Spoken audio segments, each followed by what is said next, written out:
Ayan guys, punta tayo sa Ilaya. Kasama natin si James.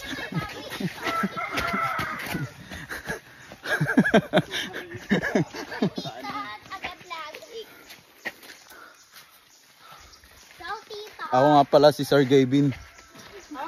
Sir Gavin. May crush kay Bini Maloy. Bini. San? Dapat nag-una ka na ba?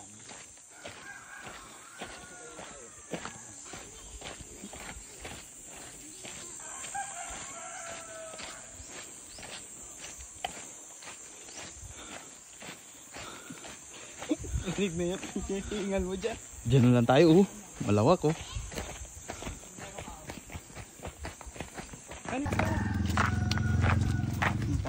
Nangan, tamad nyo. Okay, boss. Ilaya. Tapisaw. Buntis oh. Bakit? Ako na guys. Mas mababaw eh. Saan? Hindi naman dyan naligo. Di na nga dyan. Ano ka pang kalahati, boy? Kalahati pa? Saan baga? Hindi ko Ito alam. po, ako po si Sir Kevin. Ako po ay vlogger. Na minsan lang po nagbablog. Tabo na lang. Ayun oh, doon oh. Daming ano. Ano, pinagbayan natin. Hindi pa nakapunta yung mga yan. Saan? Ayun o. Ay, nakapunta na pala si Janela, si Bana. Saka si Jay. Yung sa may pili? Lupit na yung ano, sinelas ni Tito Steve.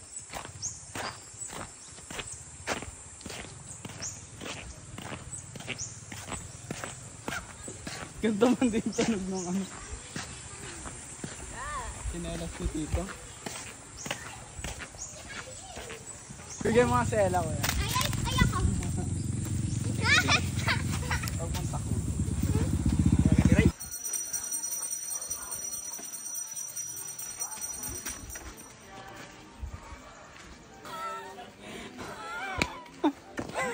Ayoko na.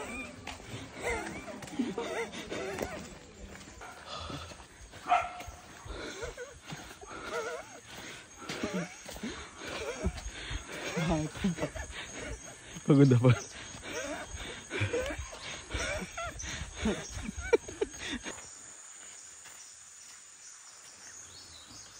Pili naman. Kita ang kita ang niyog. Hindi na kaya. Tubog tayo sa tubig.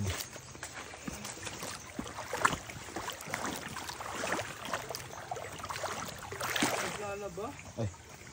Hindi pa ano. Ayos. Kaya mo man.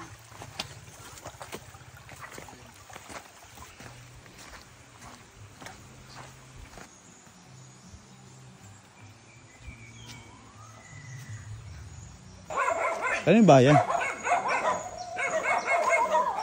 Ba? Ha? Bahay na pala dito. Wala na. Ano yung bahay ito?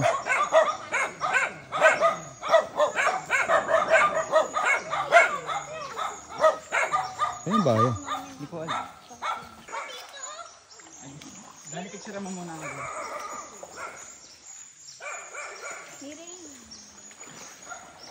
Ay, sarap ng tubig. Walang labuin, James! Dati ba ni tinatanabo? Po yung bio.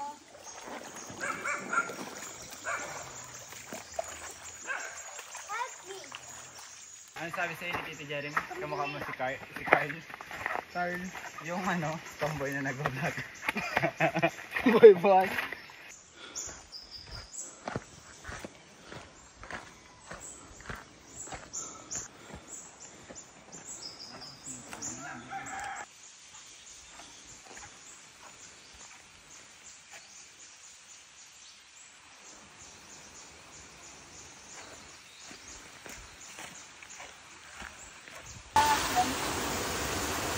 Labog ka ng ulo kasama. 1, Wah, kasi Jengo yung lamig.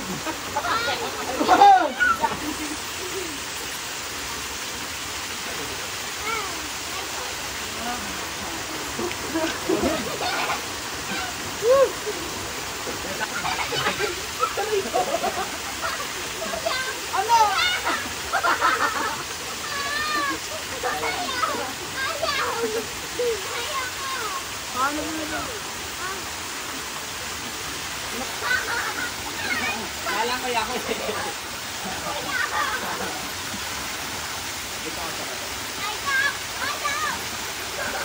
Aray ko.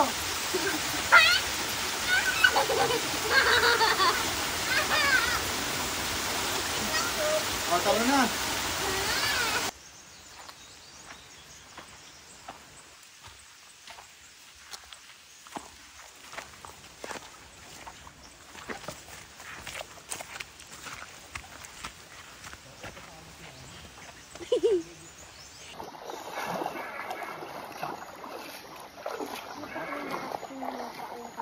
Yeah. Tumaano sa tubig.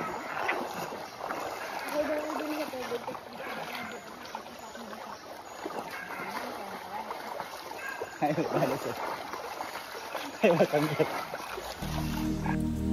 Isang malaking palaisipan pa rin sa akin ngayon kung sino ako sa akin nakaraang buhay upang mabigyan ng pagkakataon na masilayan ng ganitong uri ng mundo. Malaya, walang takot, at payapa.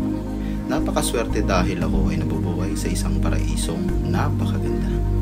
Kaya kung ikaw ay kagaya ko na nabubuhay sa piling ng Berheng Gubat at sa daloy ng banayad na batis, ituring mo ang iyong buhay bilang isang tunay na regalo ng may kapal.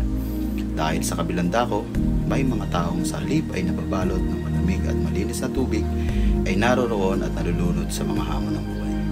Kaya sana ay huwag mong makaligtaang lumingon sa iyong paligid at magpasalamat sa lahat ng iyong natatamo. Dahil ang buhay ay maiksi, ngunit punong-puno ng hiwaga. Nagmamahal, Diwata. Peace!